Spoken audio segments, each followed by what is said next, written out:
Hello everyone, my name is Tuğberk Kaya and today we will have our first lesson for international business. So first let me introduce you myself in a short way. I had studied in University Campus Suffolk, which was a joint institution of University of Essex and East Anglia. And I studied business management and marketing there. Then I moved to London, Kingston University to carry out my postgraduate education. I studied information technologies, strategic innovation and management there.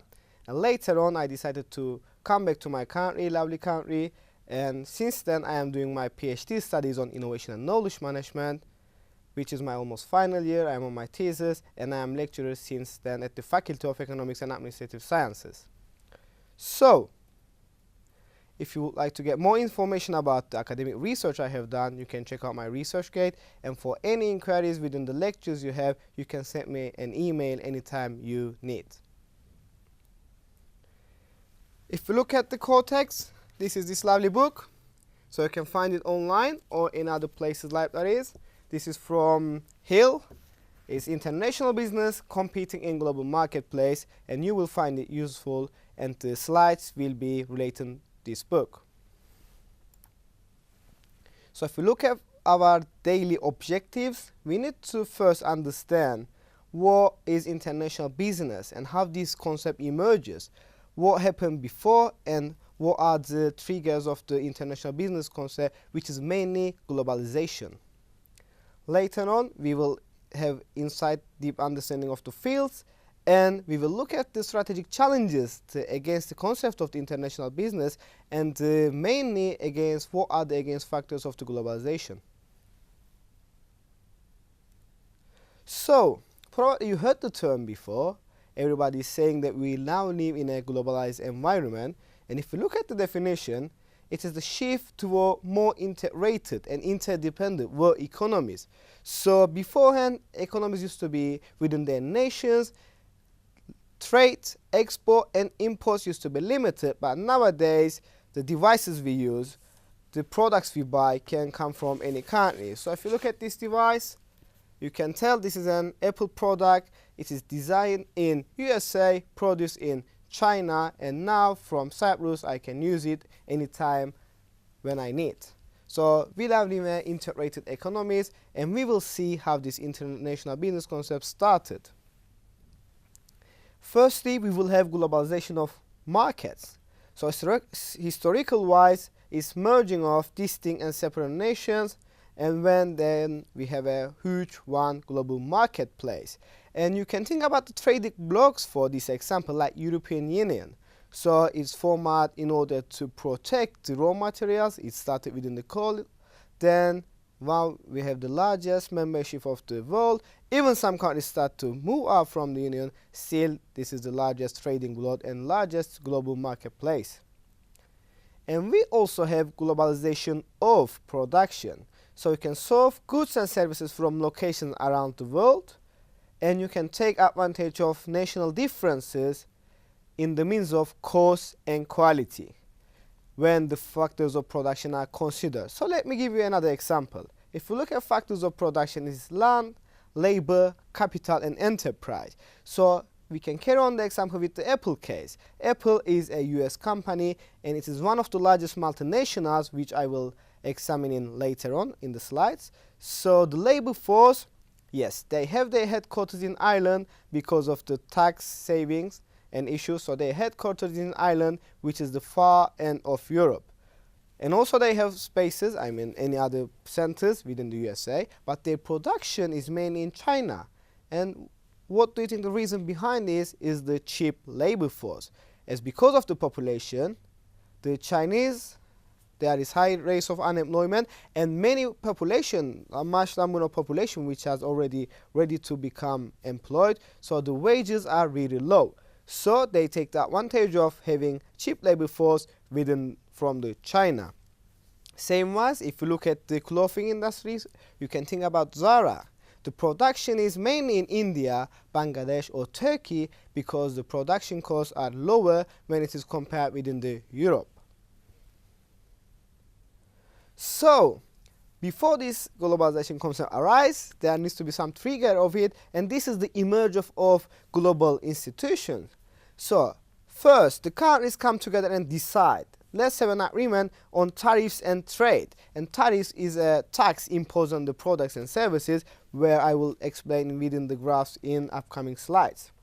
Later on, we have the World Trade Organization. Probably you are familiar with this term, and they are responsible for policies which regulate the world trading system, and they need to make sure that the nations obey the rules which are signed within the member of states of World Trade Organization. This organization is also responsible for facilitating and establishment of multinational agreements within the member states. So after this institution, there is a medium that countries can trade easily and without having any troubles. And when they use a restriction, it may cause a war situation, which is later on may be examined. Okay, over its entire history, the World Trade Organization has prompted lowering barriers to cross-border trade and investment. So if, as a Cypriot, if I like to invest in USA, yes, I can invest now, due to the regulations have been lifted. But beforehand, the country used to have limitations where the individuals cannot invest easily in any other countries. So if we carry on the concept, we have International Monetary Fund, IMF, probably you heard about it, and the World Bank. They both created in 1944 by 44 nations. The IMF was established to maintain order in international monetary system, so they can track the monetary within the world easily with a medium of exchange. The World Bank is less controversial of the two sister institutions, so the IMF has the more rigid regulations, make countries to obey the regulations to control their monetary system, but the World Bank is more generous in that way. And the World Bank has focused on making low interest loans to cash-strapped governments in poor nations in order to make them develop and get better.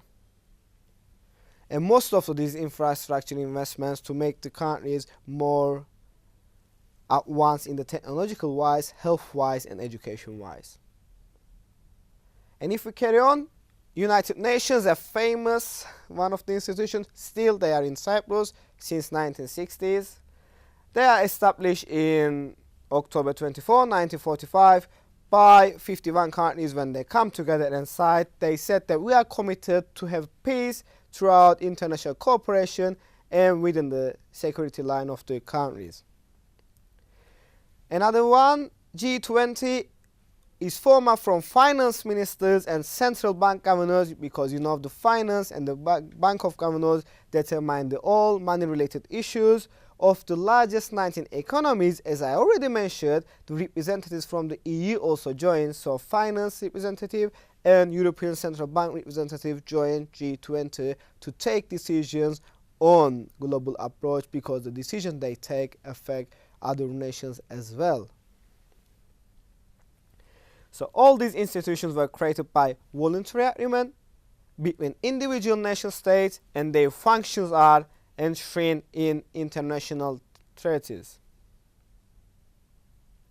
So what are the drivers of globalization? Why it has emerged? Why this has happened?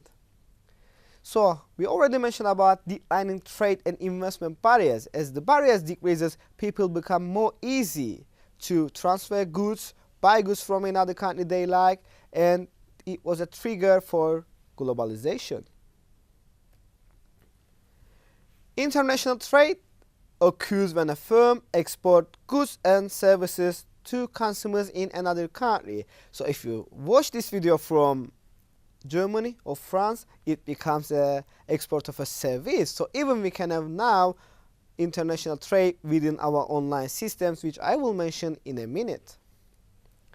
And foreign direct investment occurs when a firm invests in business activities outside their nation. So we can take the example of Cyprus. If we decide to have a plant in another country, we can directly invest in that country, and it becomes foreign direct investment because the investor is from another country. Many of the barriers to international trade took the form of high tariffs on imports of manufactured goods. So goods used to be applied high tariffs, high taxes, so their prices used to be higher. So what do consumers do? Rationally, they will take the lower price, which most of the time used to be domestic goods. But when the removal of the barriers of the tariffs started, then they had the opportunity to choose from whether I would like the domestic product or product from another country. So if you look the declining trade barriers in depth, so if we have tariff, I already explained it, a tax on imports to make them more expensive. So why a country might decide to put a tariff on the products which are imported? The reason behind is to protect the domestic producers. So consider that we are producing watch, and you can also have watch from another companies or in other countries. Think about the company of Swatch. So when the products of the Swatch comes, when there is a tariff on them, their products will be more expensive. So when we think rationally, our citizens might prefer to get local watch instead of the brand to pay lower. Or they might decide, okay, I will go for the expensive option and I will get imported one. So we have a table there which shows average tariff rates on manufactured products as their percentage. So what this table shows to us, by 1913, there used to be high percentage of tariffs on the goods. And by the 19th, it started to decline for France and Sweden. By 1990s, this is where the globalization started to show its impact. So it was almost half, 5 points for each country. And by 2005, within the emergence of Europe and the technology and declining trade barriers, now we only have around 4% within different countries the tax on imported goods, and this shows that buying imported products is easy and cheaper now when compared with the previous century. So if we carry on, this graph, this shows us the general trend, what happened to the taxes. And again, we can see that by 1996, it was around the worldwide 10%, and it started to decrease by 2010. So we still can see that the taxes imported decreases, and it triggers the allowance of globalization. Okay, I talked about the multinationals before, I mentioned it. And you can think about any multinationals like Apple, Zara, Starbucks, Ford. And there's an enterprise or any business which has a production activities in 2 or more countries. So simple to understand, anything that you use basically started to become multinational, and they are really important for the world's economy. They create jobs for the unemployed people, they have exchange of goods and services, they support developing countries in the ways of they use their labor force, and hopefully they pay well for them. So you can research, and research is one of the important skills for you to complete your bachelor studies. So I advise you work on your research skills, and you can research five multinationals for the last year, and you can have a better understanding of them. And if we look at this graph, it shows the number of multinationals worldwide. So by 1980s, United States used to be dominant for them. The globalization concept started within that country, so we can see they are dominant, and the more than 40% used to be by them. But nowadays, we can see that within developing countries, still there are multinationals by the 2001. And United Kingdom and Germany also start to number of the multinationals they have. So what is the role of the technological change? ICT, information and communication technologies. So beforehand, communication was difficult. So consider that we have a product and we need to sell it to France. We need to first send one of the prototype of the product, yeah? When we have first this pen, we need to send it, and they can test it, and if they like it, they can order. It used to take 365 days before the airplanes to complete a cycle within the world. Then we have the airplanes, development of the technology, development of a new era. what we have, we can travel all the world in 24 hours. And even what more is advanced, when you have something in mind and when we have developed something new, we can press a couple clicks and it's online, is already there, and everybody from anywhere of the world can see it. So we have Moore's law. It predicts that the power of the microprocessor technology doubles and its cost of production falls in every 18 months. So it will be half the cost, so we can have better devices for cheaper in every 18 months according to this law.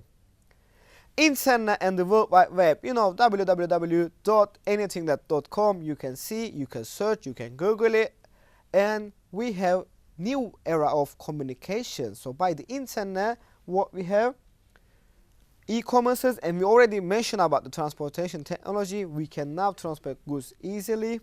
We have e-commerce sites thanks to the internet like Amazon, Alibaba, eBay, anything you can think about. Probably you have visited this website before and you purchase products, and this shows that sitting from here you can buy anything from any place of the world. And you can be a businessman, international businessman, by selling your products on these platforms. And also social networks change the way we communicate, the way we talk.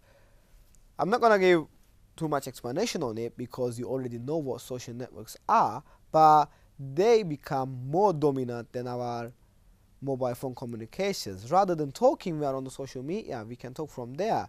So businesses also had potential on there, so they can work there, they can communicate there, and they can sell their products there. And these all figure the globalization concept, because you don't mind about where the product is coming from. What you focus on, whether can I get it cheaper and more quality and easily. And when you use social media or internet, you can do it in so ways. And there is also debate what's going on within the globalization. We have critiques of it, the no logo concept, and you can watch this video. This is a short version of it, and I also add the link to the long documentary, which is 40 minutes long. So when you check these links, you can see the critiques about globalization and understand why the people are against this concept. To what extent the large companies, the multinationals, protecting the domestic industries, or do they protect them? Because we have the cases like Foxconn in China. This is the way the Apple products is produced, and they have really bad reports about child usage, child labor usage. They have high rates of committing suicides because they have learned helplessness. The people producing these devices cannot be able to buy these devices within their salaries if they save them for 4 years. So think about their situation, psychological analysis. So whether the globalization is always good or whether the multinationals always help these is questionable. So this video, this concept, the no logo concept, is one of the biggest critiques of globalization, and it will be useful for you to read and to watch about it. Okay, for any questions, that was our first session, so it's better to have just quick introduction. For any questions, anytime, you can log in our portal, and we will have live session there, live chat there, and also you can send me an email as I already mentioned.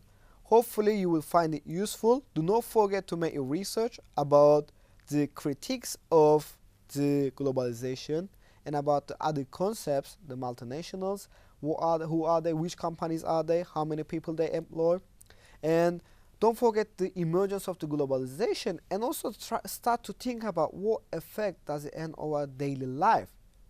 Would you think it is better if we all use domestic products, or we don't have any communication within the rest of the world? What about the health sector? What of the industries? What of the cars we use? We have now many technological devices produced everywhere in the world. So start to think about this concept, because next week we will start to get more understanding and more criticizing of it. Okay, thank you.